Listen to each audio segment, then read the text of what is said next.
the four Kumaras were born. Sanaka, Sanatana, Sanandana, Sanat Kumara. Four Kumaras. They were small boys, small children. They were born very elevated, consciousness-wise. And Lord Brahma ordered those four Kumaras that you should now increase the progeny. Means you should get married and produce more children and populate this universe. That was the order given by Lord Brahma. To whom? To the four Kumaras. But the four Kumaras refused. You can see there, four Kumaras are standing there in front of Lord Brahma. They said, we don't want to get into this material entanglement. We want to remain brahmacharis and practice spiritual life. So, at this, Lord Brahma was very angry. He was angry. My sons, they are disobedient to me. He becomes angry. And that anger becomes manifest in between his eyebrows. From Brahma's eyebrows, a blue baby comes out. And that is Lord Shiva. Of course, it doesn't mean that Brahma is greater than Shiva. It doesn't mean that. Lord Shiva is worshipable even for Lord Brahma. But in this Leela, he appeared as son of Lord Brahma. Who? Lord Shiva.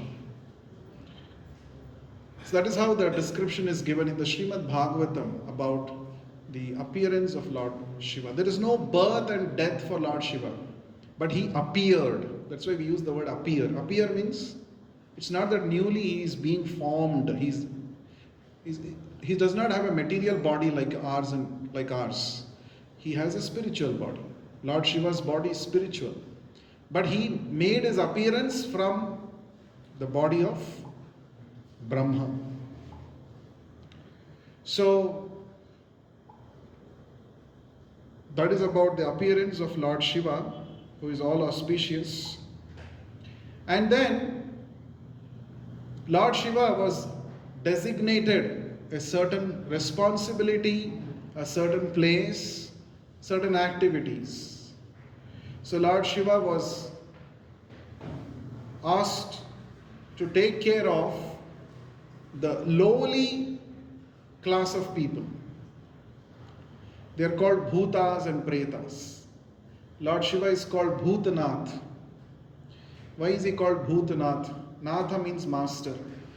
Bhutas means people who have very low consciousness. You can see Lord Shiva is riding on his bull, Nandi. The bull represents Dharma. Dharma means religion in its true form. I'm not talking about Hindu religion, Muslim religion, not that. Yad dharyate iti dharma. Dharma means that which sustains all life. Path of righteousness is called dharma. And dharma has got four pillars represented by the four legs of the bull. The first one is called mercy and compassion. The second one is called cleanliness. The third one is called austerity, tapasya. The fourth one is called truthfulness. So the four legs of Nandi represent the four pillars of Dharma. That means if we want to please Lord Shiva, we have to follow the path of Dharma. And Dharma means to follow these four principles in its very basic sense, I'm telling.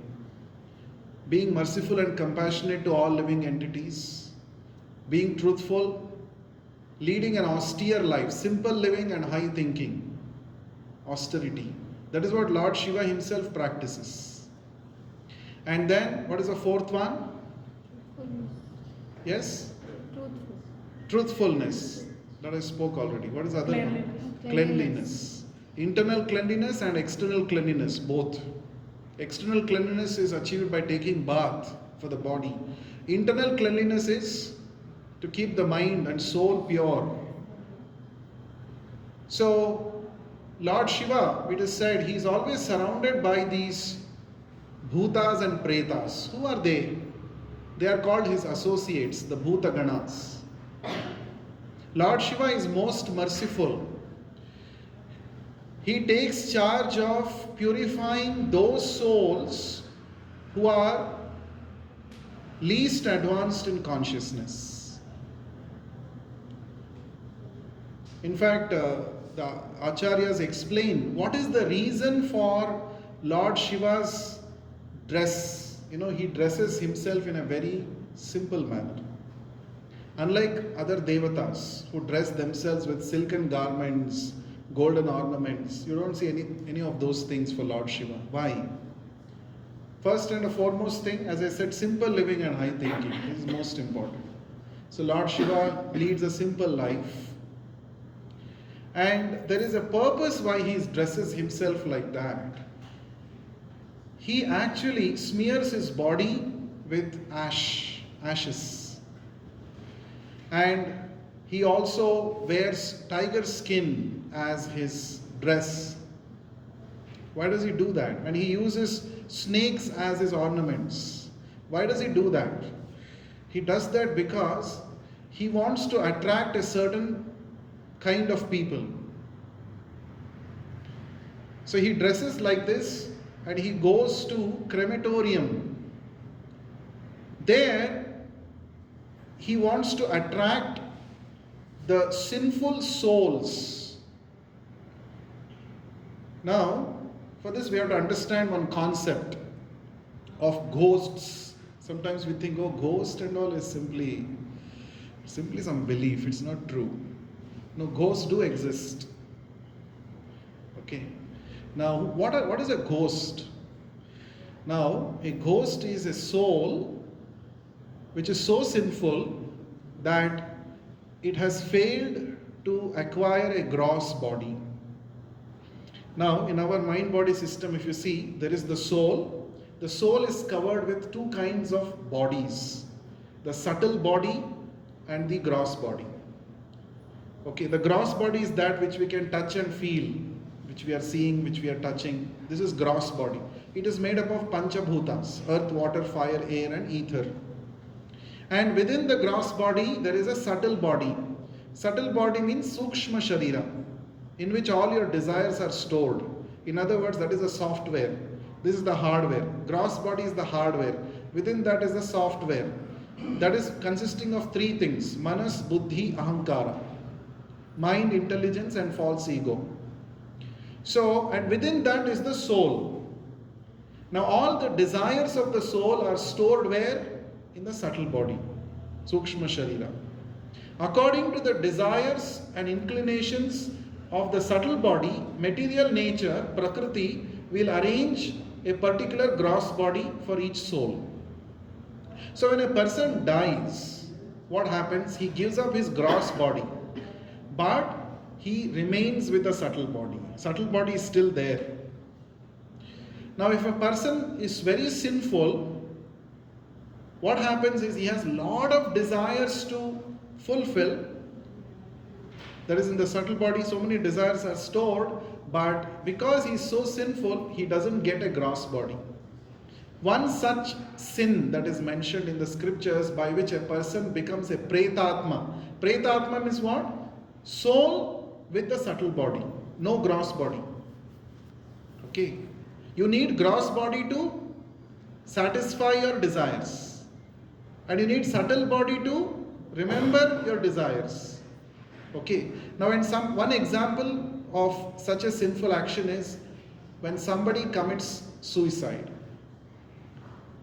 Now, human life is a great opportunity to realize higher truths. But instead of using human life for self-realization, if somebody commits a suicide, let's say, suppose according to nature's plan, a person was supposed to live for 80 years. And let's say, due to whatever reason, a person commits suicide at 20 years. What are the reasons people commit suicide nowadays?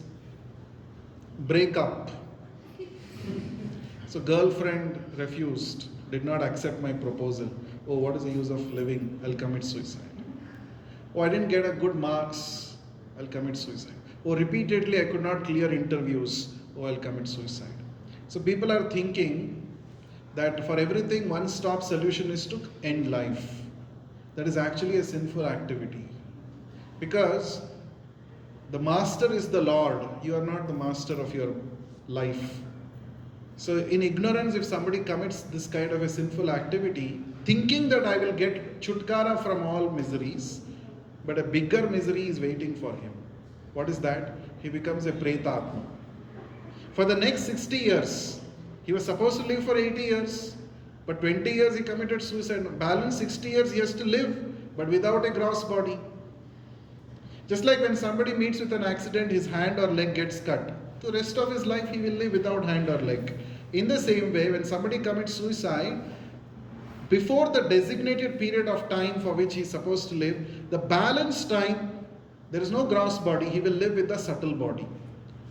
Okay, now subtle body means what? He has lot of desires, but he cannot fulfill. He has desire to eat rasgulla. Rasgulla is there in front of his eyes, but he can't eat it. Because he doesn't have a gross tongue to experience the taste. So such a state of living is called ghostly life. And Lord Shiva is so merciful that he dresses himself in that way which will attract the attention of these ghosts. And then Lord Shiva preaches to them the message of Bhagavad Gita. He gives them the spiritual knowledge by which they can become elevated in their consciousness.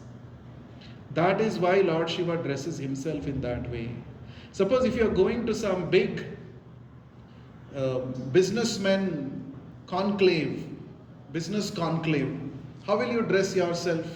You will think, right? Okay, I should dress in a way like a businessman because I am going to that person, to that. If you're going for a marriage ceremony, you know a different kind of a dress is required. So likewise, Lord Shiva, he has taken up this charge, this duty of delivering the bhutas, the pretas. Therefore, he dresses himself in that way. So that is the reason why he dresses like that. And he's always surrounded by his associates, the bhutas.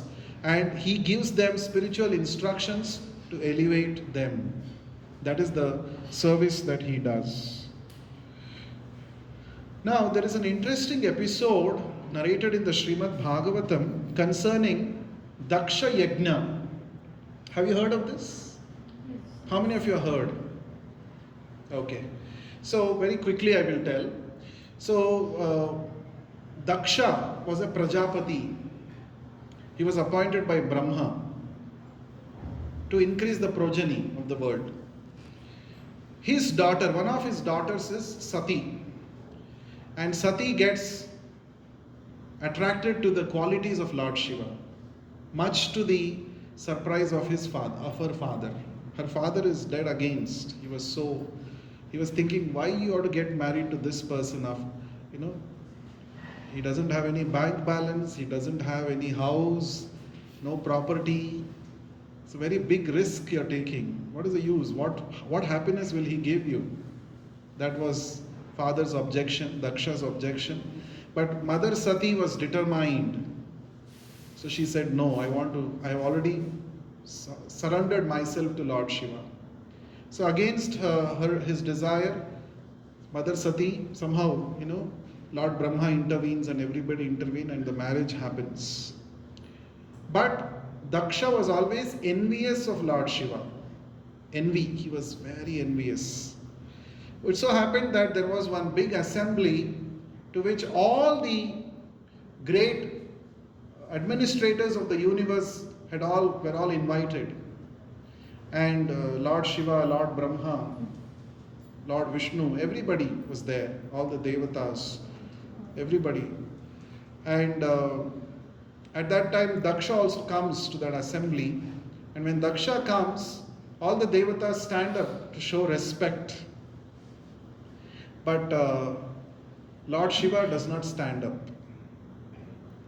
Because Daksha was thinking, Lord Shiva is my son-in-law. He should show me respect. But actually he was not merely a son-in-law. He is not an ordinary son-in-law. Right? He is Mahadev. His position is great. But Daksha started finding fault with Lord Shiva. See, look at this person. The whole world is praying to him and worshipping him that he is a great personality, but he doesn't have basic etiquettes. So Daksha, why he was saying like this? Because he was envious of Lord Shiva. He was seeing that after all, this person, he's like nomad. He's like, why the whole world has to give him so much respect? First of all, he felt defeated that his desire that Sati should not get married to Shiva did not happen. It was against his desire it happened. So he was frustrated already. So he was finding ways and means to tarnish the image of Lord Shiva. So immediately he started speaking in a very bad way in front of the whole assembly. And after some time he organized one yajna, one big yajna, Daksha yajna. So to which he invited everybody, he didn't invite Lord Shiva. Then Mother Sati, who was in Kailasa with Lord Shiva, started observing, oh, all people, there are many airplanes going. It's there in the Bhagavatam. Airplanes, all my sisters and their husbands, they're all decorated nicely and they're all going to Daksha Yajna. But my father did not invite us. But still he is my father, I should go. Okay. And Lord Shiva tried to convince Mother Sati, no, it is not good to go. First of all, your father is envious and it creates more complications. Don't go. But, women are attracted to their Maika. So he wanted to go. She wanted to go. And finally, Lord Shiva says, okay, you go. And then when she goes there, what happens? What happens? First of all, she asks her father, why didn't you invite my husband and us? He becomes very angry. And he started blaspheming Lord Shiva. Blasphemy means started ninda karna. He started talking ill about Lord Shiva. And this could not be tolerated by Mother Sati. So she immediately, she jumps into the fire and gives up her body. Okay. So, because of this, what happens? This news reaches Lord Shiva, and Lord Shiva, with one of his hair, he creates Veerabhadra, a personality called Veerabhadra. He goes with other associates, all the bhutas, and destroys the Daksha Yajna. And then cuts off the head of Daksha. So Daksha is killed. So here we understand, you may say, why Lord Shiva should have tolerated, no? Why he became like this? Why is he reacting, not responding? His personal insult he always tolerated. Previously when Daksha was talking ill about him in the big assembly, he never said anything. He just silently kept quiet. A great personality is he who tolerates personal insults. But he does not tolerate injustice and insult to another great person. That is the quality of a great personality. He tolerates personal insults, personal attacks he tolerates. Lord Shiva tolerated personal attack. But when it came at a cost of Mother Sati giving up her body, he became very angry. And immediately he made sure that this is destroyed. So the envy, what is the lesson we learn from this incident is that when somebody is envious, especially of a great personality, that will lead to self-destruction. We should never be envious of anybody. Each one of us is unique. Each one of us have our positives and negatives. This disease of comparing ourselves with others is the cause of envy. Instead of that, we should be satisfied with what we have and try to encash upon our strengths. Yadrucha labha santushto dvandva tito vimatsaraha. Lord Krishna says in the Bhagavad Gita, vimatsaraha. How to become free from envy? Yadrucha labha santushtaha. Whatever the Lord has given to you, be happy and satisfied with that. Okay.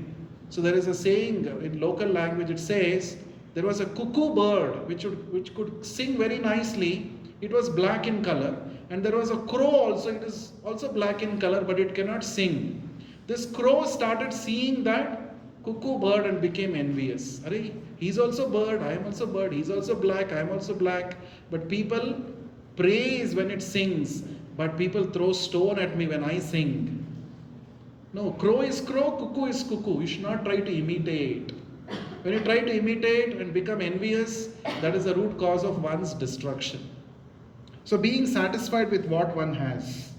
So after all this, Lord Shiva, as a Shanta Murti, he sits down in one place. His only cause of anger was Mother Sati being insulted and giving up her life.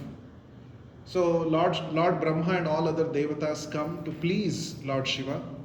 And Lord Shiva is called Ashutosh, one who becomes very quickly pleased. Right? He becomes quickly pleased. And of course, there are many demons who take advantage of this. He's called Bholenath. Anything you ask, he will grant. There is a reason for that. Why? First of all, Lord Shiva sits in Samadhi always. You know what is that Samadhi means? That is explained in the 6th chapter of the Bhagavad Gita. Always meditating upon the Supreme Lord. That is called Samadhi. Always being in absorption on the spiritual platform. That is called Samadhi. Okay. Now, how is Lord Shiva always absorbed in Samadhi? Sometimes we also have so many problems in life. How to be peaceful, how to be calm. There is one lesson that we can learn from Lord Shiva. You should learn to tolerate. If you don't tolerate, if you get disturbed for small things, then you will make a mess of your life. Okay. Titikshavaha means tolerance. You see, Lord Shiva's family, if you see, of course not connected with this incident, I'm just telling outside this. Lord Shiva's family, there is Lord Shiva, he's having snake in his neck. And then there is Mother Parvati, and Lord Shiva's vehicle is Nandi, bull. Mother Parvati's vehicle is Simhavahini, lion. Okay. And there is Ganesha. Lord Ganesha's vehicle is what? Rat. And then you see, what is the vehicle of, there is Kartikeya. What is his vehicle? Peacock. If you see all these animals, they are not friendly with each other. Lord Shiva's snake is always seeing there is any rat, it will eat, let's say. Huh? And then bull and lion, are they friendly with each other? No.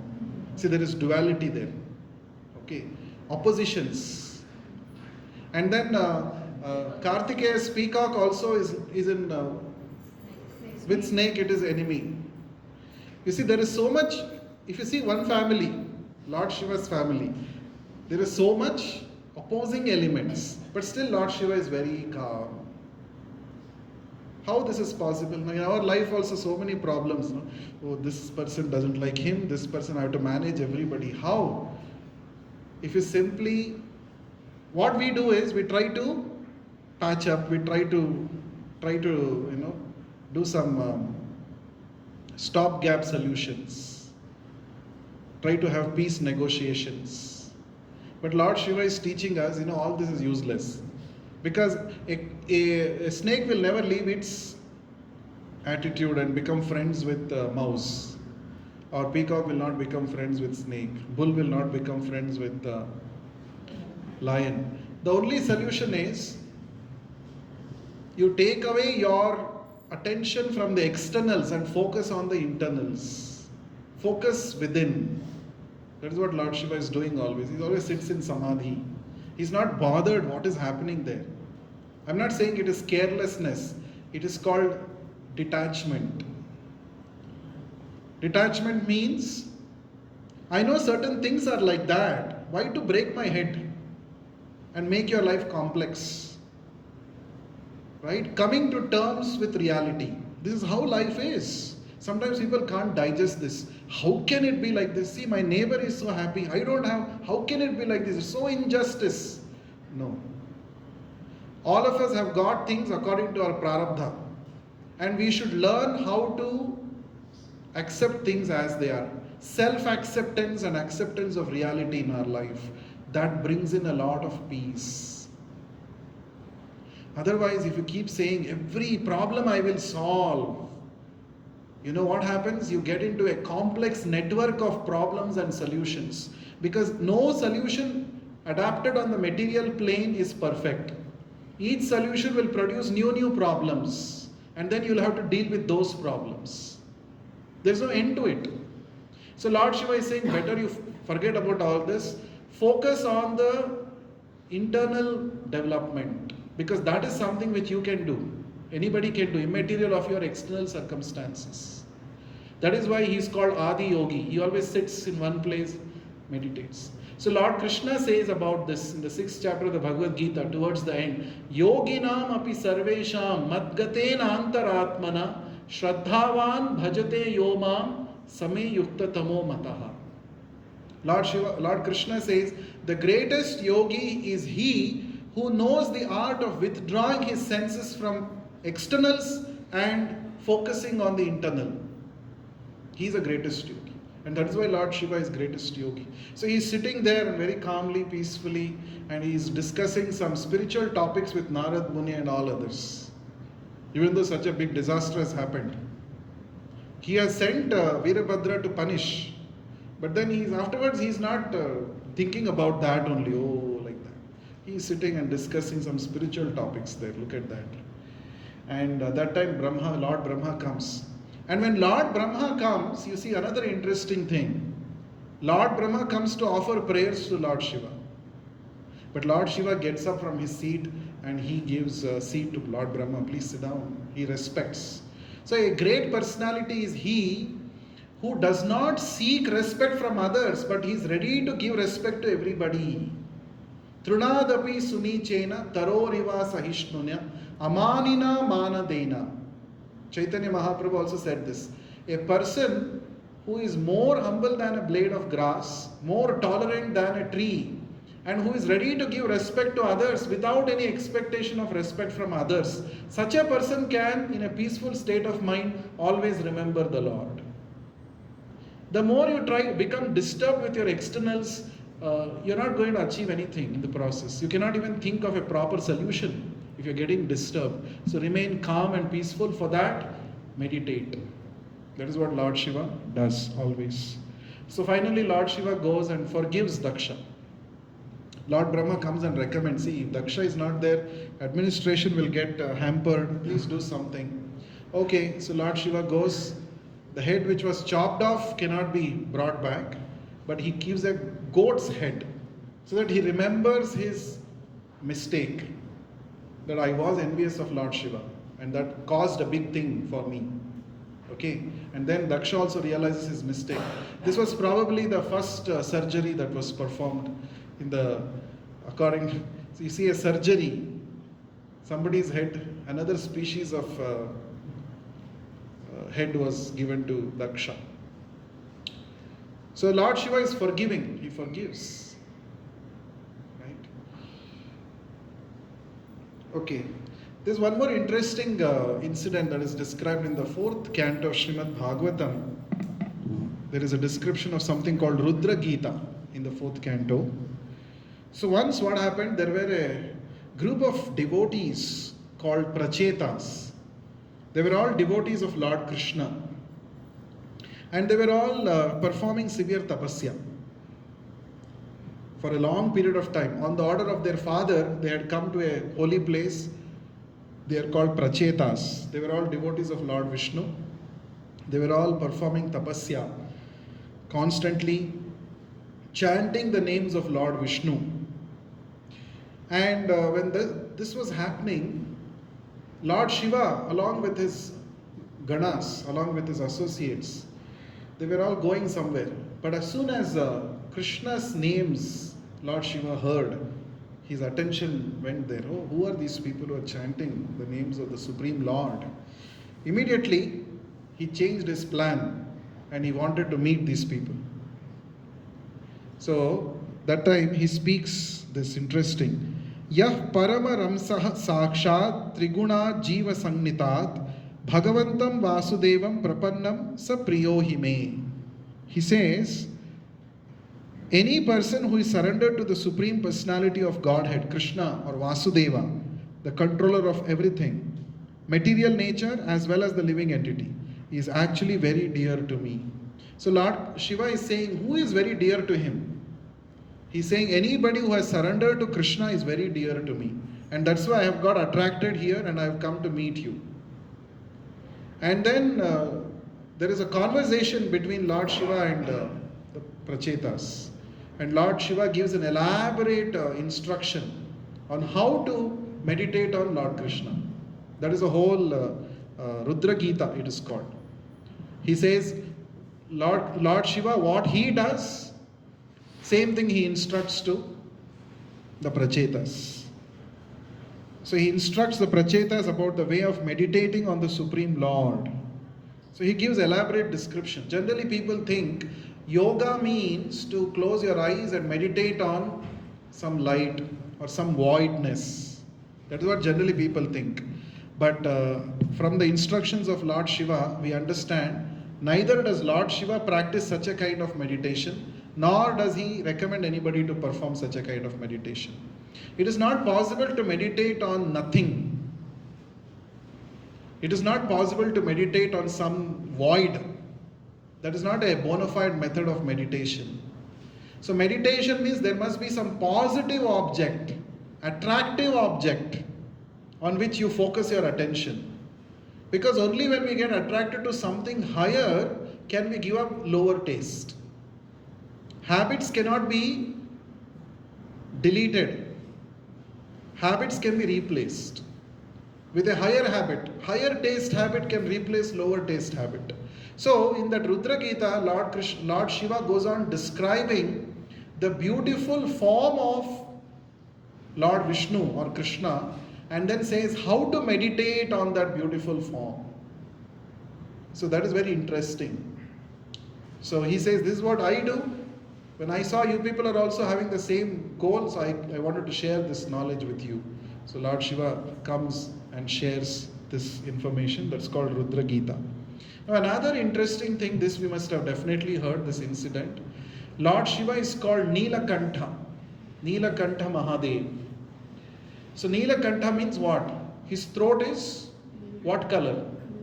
Blue. The blue throated Lord. Why did he become this blue throat? Huh? Yeah, so we know this incident, Samudra Manthana. I'll not get into the details of Samudra Manthana, that is a big description. But when the Asuras and the Devatas, they were performing Samudra Manthan, their goal was Amrita, to get Amrita. But to their utter astonishment, first thing that they got was opposite of Amrita. What is that they got? Poison they got. And the poison came out and started spreading everywhere in the universe. See, many times when we try to do some work with some goal in mind, but when you start doing, you get the opposite result. Isn't it? And that could be one of the reasons why people don't want to try new things. Or people get demotivated to continue their work. Because I expected something else has come. So they were all expecting that Amrita Kalasha, Amrit will come, we will all drink and we will have a longer life. But to their utter astonishment, instead of Amrita, this poison started, hala, Visha, started coming. And that was suffocating the whole world. Okay. So that time, the Devatas appealed to Lord Shiva. Now one interesting thing here. Now, maintenance job is Lord Vishnu's job. But why is Lord Shiva coming and doing his job here? So there is creation, destruction and maintenance. Creation is Lord Brahma's job. Maintenance is Lord Vishnu's job. Destruction, which happens at the end, that is Lord Shiva's job. Why is he coming in between and doing maintenance job here? That's an interesting thing. So here Lord Shiva himself says that in the Bhagavatam. He says, Tapyante lokatapena sadhava prayasho janaha paramaradhanam tadhi purushasyakhil. So Lord Shiva said, it is said that the great personalities almost always accept voluntary suffering because of the suffering of people in general. This is considered the highest method of worshipping the Supreme Personality of Godhead who is present in everyone's heart. So Lord Shiva is saying, what is the Paramaradhanam? Parama Aradhanam, the greatest Aradhanam, the greatest worship of the Supreme Lord Krishna or Vishnu. What is that? Lord Shiva is saying, to suffer, to take the sufferings of other suffering people. That is the greatest Aradhana. When others are in suffering, Paradukha Dukhi, a devotee becomes upset when others are in misery. Oh, others are suffering. How can I do? What can I do to relieve them from their suffering? That is the thinking of a real devotee, a real yogi. A real devotee or a real yogi does not think, if I am happy, that's enough. No, he will never think like that. Tapyante loka tapena. When the others in the world are suffering, a real devotee actually takes this to be his personal suffering. And he is ready to do anything to relieve those people of their suffering. That is the thinking of a real devotee. And Lord Shiva is saying this is Paramaradhanam. This is a Parama Aradhanam. The best kind of worship of Krishna is this. How to relieve people from their sufferings. Now, following in the same mood of Lord Shiva, you see, many people imitate this activity of Lord Shiva. They say, I am devotee of Lord Shiva. Lord Shiva drank poison to save the world. I am drinking bhang.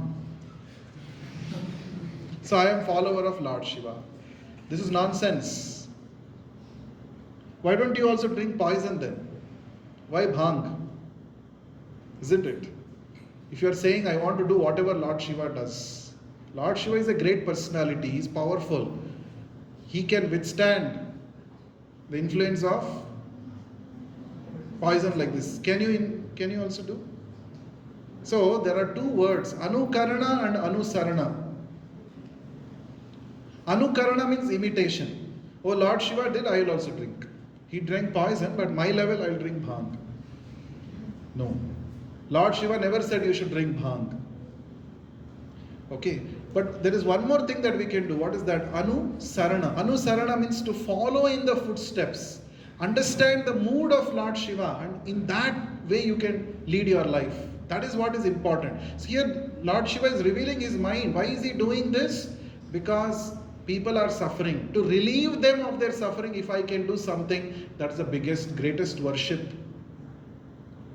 Currently, what is that poison which is spreading everywhere in this world, which is already spread? The poison of ignorance about one's own existence. 99.99999% of the people in this world, they think that I am the body. If I simply take care of the body's needs, I will be happy. That's enough for me. This is ignorance. It has already spread to everybody. It's poison. Now, if somebody wants to really please Lord Shiva, we have to eradicate, drink this poison. Means what? We have to give them the knowledge, spiritual knowledge. No, you are not the body, your soul. Just by taking care of the body's needs, you cannot be satisfied. You have to address the need of the soul. This spiritual education is required.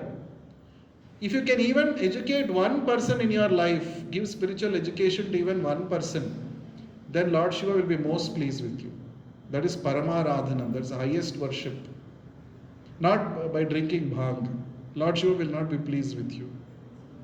That's why it is important to know the mind of the master before you serve him. Oh, he did like this, so I will also do. No, that is nonsense. That is not the right way. So, Lord Shiva, he came forward. He said, yes, the world is suffering, I should do something. And he is very powerful, so he started consuming the entire poison. But then he thought, my Lord is in my heart. I don't want the poison to go down and affect My Lord is there. My Lord Ram is there in the heart, on whom I always meditate. Therefore, with his power, he withheld the flow of the poison beyond his throat. So he kept the entire throat, in his throat he kept the poison. This shows how much he loves the Lord on whom he is meditating. The Acharyas reveal this. Lord Shiva kept the poison within his tongue so that the poison doesn't go down to his heart. Of course, nothing will happen, but his bhava is like that. His bhava is, oh, my Lord is in my heart. I'm meditating upon him. I don't want the poison to go down. So he withheld it. So he is called Nilakantha. That's how he got this name, Nilakantha. So, in the Bhagavatam, it is said, Vaishnavanam Yatha Shambhu. If you want to know what is a real Vaishnava, the greatest among all the Vaishnavas is Lord Shiva, Shambhu. Right? So, he said, why should I give trouble? So even though it is maintenance job, I was telling, right? Lord Vishnu should have come and done something. Generally, whenever there is problem, Lord Vishnu only comes, no? As different avatar and he does something. But in this case, Lord Shiva volunteered. No, I should do. I don't want to give trouble to the Lord. I will do. I can do this. Why should I give trouble? This is the mood. That is why Hanuman, this is Hanuman's mood actually. So Hanuman is Rudramsha. He is the Amsha of Lord Shiva. So when Lord Vishnu came as Lord Ramachandra, Lord Shiva, one Amsha of him came as Hanuman, and he was ready to do all kinds of, he is Rama Seva Durandhara, means all kinds of services for Lord Rama. At his personal inconvenience, he was able to do. And his secret was, he would just say Jai Shri Ram, and he jumped the entire ocean. Right? So for the sake of the Lord's work, he was ready to take all kinds of inconvenience. So that mood is Hanuman's mood. Dasya it is called. Dasya means servitude.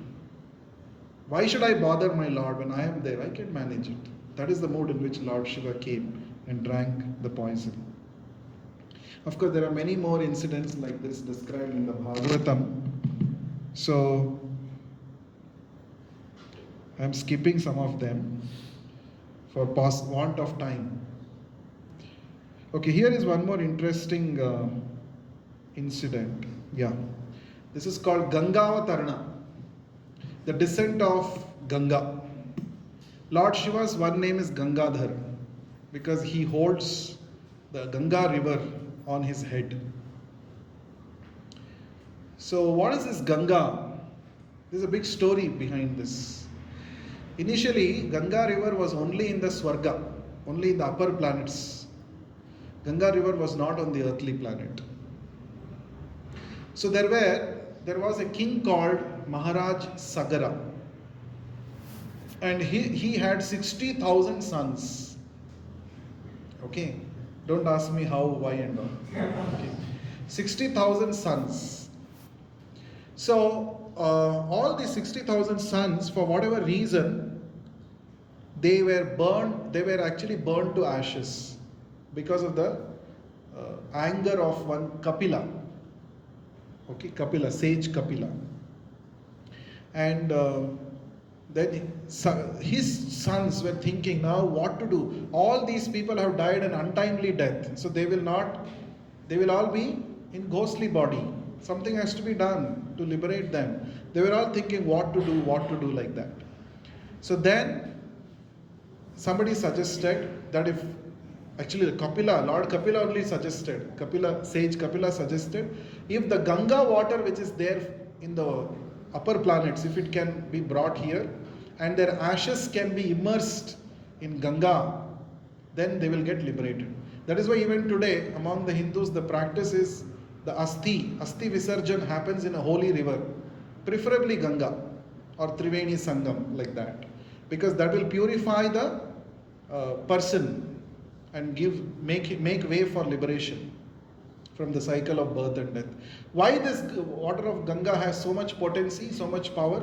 Because the Ganga river takes birth from the feet of Lord Vishnu. Okay, it's called Charanamrit. When you go to temple, you get Charanamrit. No? Charanamrit means what? The water that has washed the feet of the Lord. That's called Charanamrit. Okay, there's one more story why it is called Charanamrit. I'll not get into that. So now, if this water which is coming from the Lord Vishnu's feet, if it can flow over the ashes of these Sagara Putras, the 16,000 sons, then they'll get liberation. So for 3 generations, they did tapasya. For 3 generations, to bring Mother Ganga down to the earth. 3 generations they did tapasya, but they were not successful. 3. So after Sagara, next generation, after that next generation, after that next. 3 generations they did tapasya. That means it is not an easy task to get Ganga from there to here. It's not an easy task. Then there was a king in that dynasty called Bhagiratha, Maharaj Bhagiratha. So he did tapasya. So first he did tapasya and pleased Lord Brahma. So Lord Brahma was pleased. He said, yes, I will instruct Mother Ganga to come. But then if Mother Ganga flows all the way from heavens till here, because of the force of that flow, this entire world will get destroyed. There should be somebody who can hold that force and slowly let it on the earth so that it will not destroy the earth. Then Lord Brahma suggested the only person who can do this, Lord Shiva. Then Bhagiratha sat for tapasya to please Lord Shiva. One more tapasya he did. Okay. That is why it is called Bhagiratha Prayatna. Whenever you do something very difficult to achieve, we say, oh, he is doing Bhagiratha Prayatna, he is doing. That is something very difficult. So Lord Shiva came. He was very happy. I got a nice opportunity to keep Charanamrit on my head.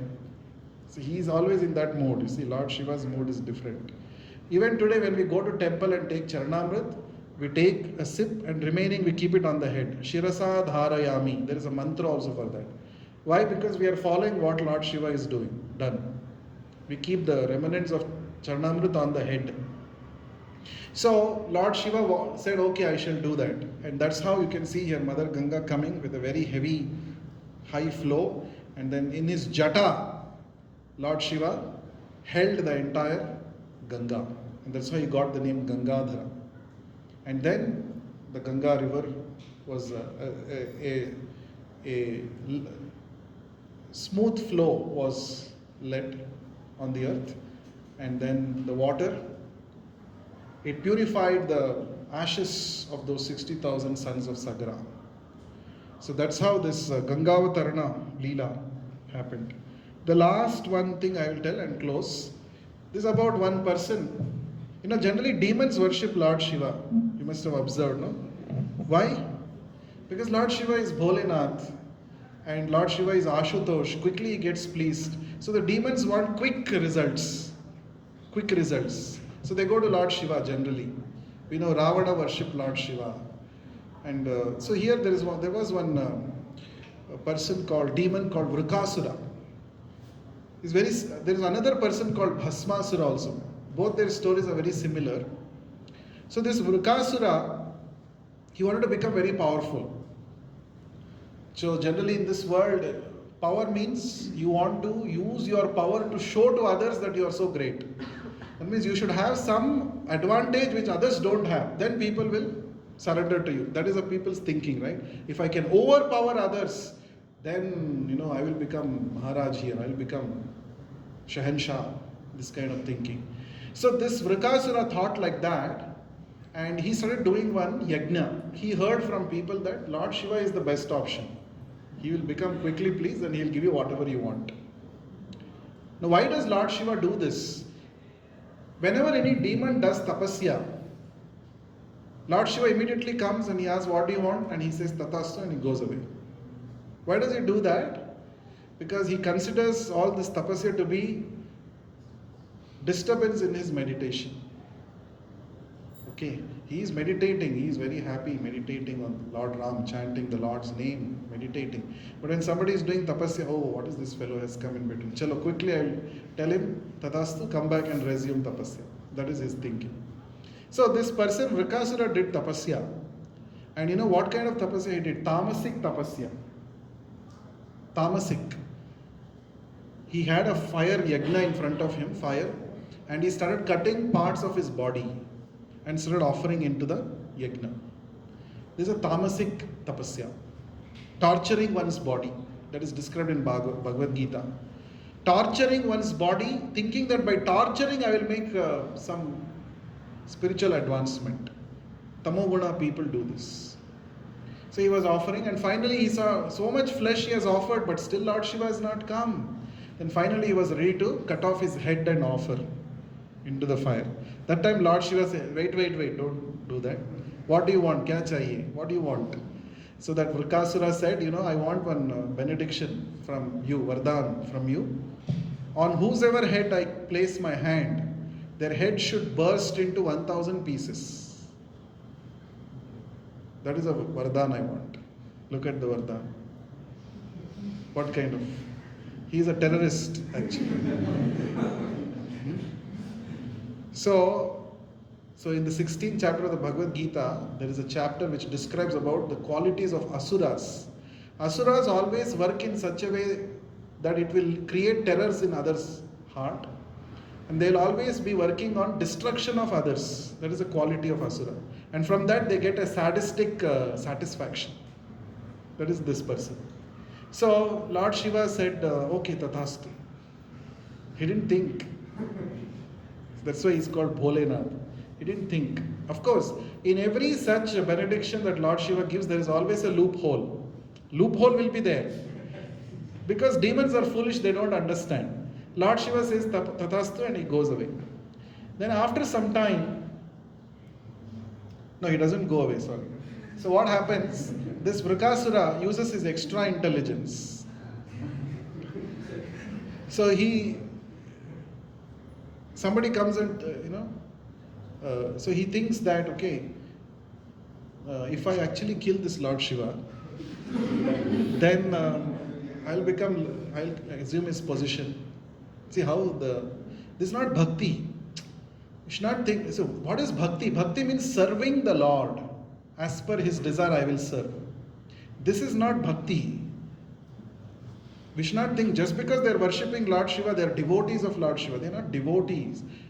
They want to destroy the Lord from whom they got Vardhan. Look at that person's thinking. He's a terrorist number one. So he wanted to test whether this Vardhan really works or not. So he started chasing Lord Shiva. Of course, Lord Shiva is very powerful, but here he's showing a very interesting learning for us. So he started chasing. He wanted to keep his hand on Lord Shiva's head. So Lord Shiva started running away. And then finally he ran away and came to Vaikuntha. He's Lord. So you have to take care of me. What to do? See, like this I gave. So Lord Vishnu says, always you get into this trouble. Why? You should think and give Vardhan. Why you are not thinking only? Anyway, you please be there. I will take care of this person. So Lord Vishnu transforms himself into a small boy. Okay. And this boy looks very effulgent. So that Vrikasura comes running. He comes and he says, did you see Lord Shiva? Where is he? I want to.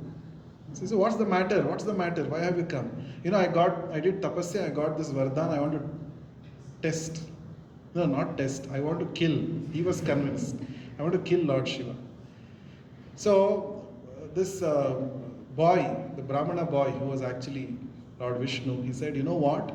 Nowadays, Lord Shiva is not in his senses. Okay? He has simply cheated you. He has not given you any Vardhan like that. Actually, he has not given. He has cheated you. If you want, you can test on yourself. Self-test you do. So that boy's words were so sweet and it convinced this Vrikasura. He was already a foolish fellow. So he kept his hand on his own head and immediately his head burst into 1,000 pieces. Okay. So then Lord Shiva comes and says, thank you so much. So Lord Vishnu says, next time please think, be alert. Before giving Vardhan. So this is one incident narrated in the 10th canto of Srimad Bhagavatam.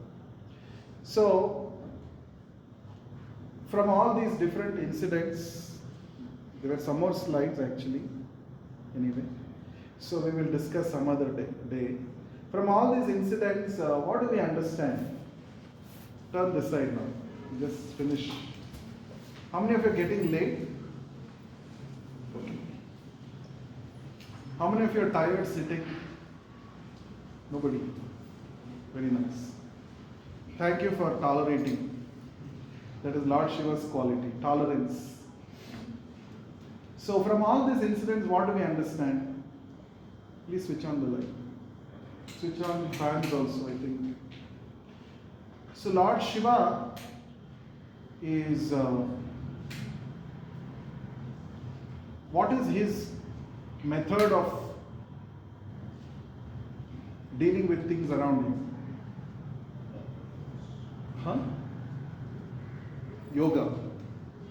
Right? So yoga means what? Not for some 5 minutes exercise. Generally people think yoga, I'm doing yoga every day, 10 minutes. Simply doing bending and stretching is not called yoga. Yoga means to be constantly absorbed, constantly investing our mind in spiritual reality. Generally our mind is absorbed in temporary material reality. Okay. But yoga means to invest our mind in the spiritual reality. That is a yogi. So it's yoga is not some 5 minutes work that you do.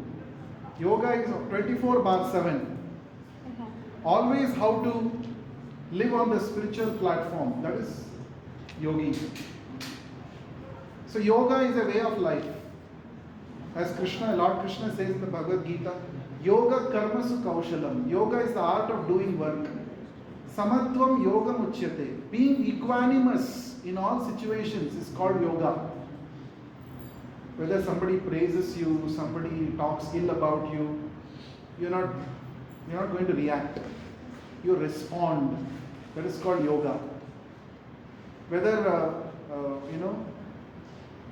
whether you get success in the first attempt only, or even after 10, 12 attempts you don't get success, still you are giving a response but not reaction.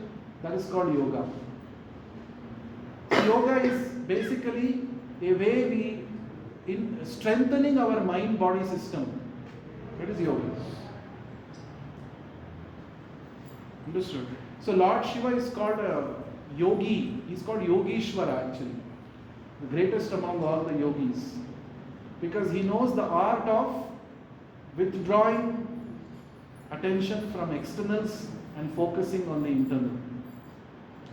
So, of course, you may say, oh, I cannot go and sit like that, like Lord Shiva. I cannot go and sit. We don't have to literally do that, imitate him. But we can know what he does and try to follow in his footsteps. As I said, Anukarana, Anusarana. So, in one conversation between Mother Parvati and Lord Shiva in the Padma Purana, Mother Parvati says, my dear Lord, I see always you are meditating on somebody. Who is that? So that time Lord Shiva speaks this very famous verse, Shri Rama Rama Rameti Rame Rame Manorame Sahasra Namata Tulyam Rama Nama Varanane. Have you heard this? So Lord Shiva says, Varanana, oh beautiful faced Parvati, I always take pleasure in chanting the name of Rama. Shri Rama Rama Rameti Rame Rame Manorame. And I take Ramana. Ramana means what? To be in epitome of pleasure. Lord Shiva is always in the mood of, he's always happy, satisfied. He says that is because I always meditate on Lord Rama. I chant his name. And he says, chanting once the name of Lord Rama is equal to chanting 1000 names of Lord Vishnu. And then it is also said, chanting once the name of Krishna is equal to chanting 3 times the name of Lord Rama. That means 3000 names of Vishnu. So simply by chanting the names of the Lord, one can remain calm, composed, that state of equanimity you can attain. Of course, if you are beginning today, you may have doubts. Oh, simply by chanting name I can get. No. But by practice you can experience that. Like Lord Shiva is saying, right? Sahasra Nama, so he says Rama Nama Varanani. So Sri Rama Rama Rameti Rame Rame. So I always take pleasure, I delight in chanting the names of Lord Rama. So this Maha Shivaratri, if you want to really get the blessings of Lord Shiva, if you really want to please him, then you can add this as your daily activity of chanting the names of Lord Rama and Krishna. It's very simple.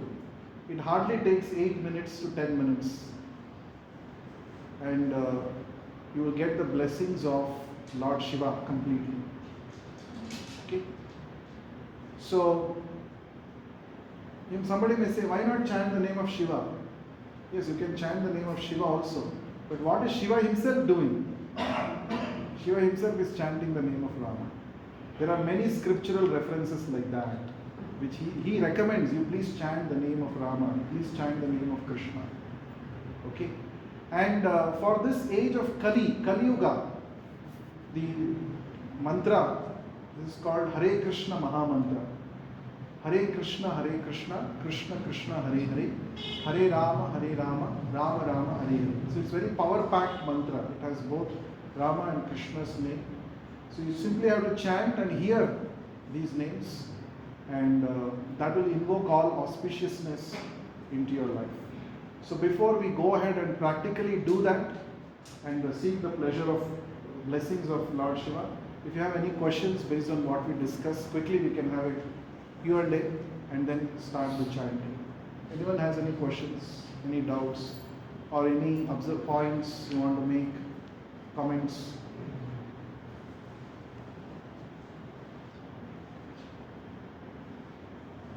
How many of you have doubts but you're hesitant to ask in front of everyone? You want to ask personally, that is also fine. Sir, why we call Ratri? Shivrathri is a name, right? Yes, what's your name? Ganesh. Ganesh, yes. So we call this a Shivaratri because on this night, Magha Masa Trayodashi Tithi night. Today is Magha Masa Trayodashi, on which we celebrate Maha Shivaratri. On this night, Lord Shiva appeared as a pillar of light, Jyotirlinga. That is why in the night he appeared, therefore it is called Shivaratri. And it is also, how many of you observe Jagarani? Jagarani means what? Staying awake whole night. Anybody has observed? You observe today? You are planning to observe? Okay, good. How? By watching movie? No, that is not the way. Sometimes people watch movie whole night and say I have done it. Whole night. Jagaran I have done. No. Jagaran means awakening. You have to do some activity which will awaken the soul. I would say the best thing you could do for Jagaran is to chant Hare Krishna mantra whole night. If you are doing Jagaran, if at all you are doing. How many of you are doing Upavas? Fasting. Very nice, very good. Give a big round of applause to them. So, what is the meaning of Upavas? Huh? There are two meanings. One is surface level meaning is fasting. Yeah, Upavas means trying to reduce our bodily requirements. Yes. Yeah, that is a real meaning. So Upa means to come closer.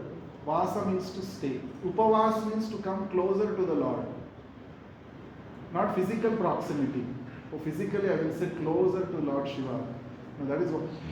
Deeper meaning is trying to appreciate his way of life. So Lord Shiva means simple living and high thinking. Lord Shiva is a symbol of tolerance. Lord Shiva means focusing on within. Yoga. This is what Upavas means. If you do these activities, that is the real meaning of Upavas of Maha Shivaratri. Right? Any other question anyone has? Yes, You Dhruv. mentioned that people who do suicide and all these things, they become pretas, right? And Lord Shiva goes to his arms and just to attract them. So we should take chance. No, I don't want to. Yeah. So he gives them teaching. So by that teaching, their suffering reduces. So the balance of 6 years reduces to some. Suffering does not reduce. They have to go through the suffering, but they will, by the knowledge, they will know how to act in the future. Ignorance is the cause of sinful activity. Because we are ignorant, we don't know what is to be done, what is not to be done. So knowledge is like the light which eradicates the darkness of ignorance. So Lord Shiva, he gives that spiritual knowledge to them, by which they know what is right, what is wrong, and they understand why they are suffering. Many times we also ask question, why suffering? Why for me only problems are coming? Answers are right in the Bhagavad Gita. Okay. So by spiritual knowledge you get understanding of what is what. Any other question? So we are done? Okay. So now we will, how many of you have come for the first time today to Transdimensions? Wonderful. Give a big round of applause and welcome them. So welcome to Transdimensions. So where we have spiritual discussions, spiritual activities every Saturday.